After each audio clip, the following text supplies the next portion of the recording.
Ngayong araw na ito, ipinapakita sa atin ang dalawang dimensyon ng kasalanan. Una, sin of commission. Pangalawa, sin of omission. Yung number one, sin of commission. From the word itself, something we commit.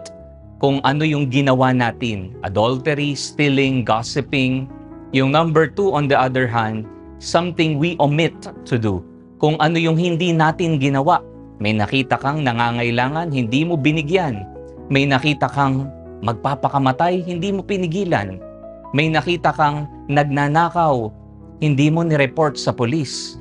Mga bagay na hindi mo ginawa na dapat mo namang gawin bilang isang Kristiyano.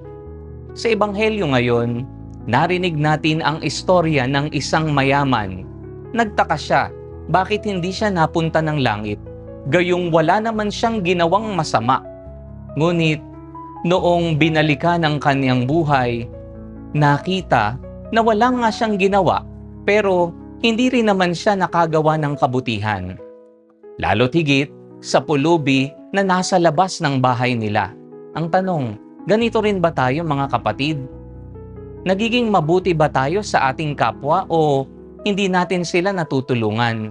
Nakakalimot ba tayo sa paggawa ng kabutihan? Sana'y gumawa tayo ng mabuti ngayon pa man.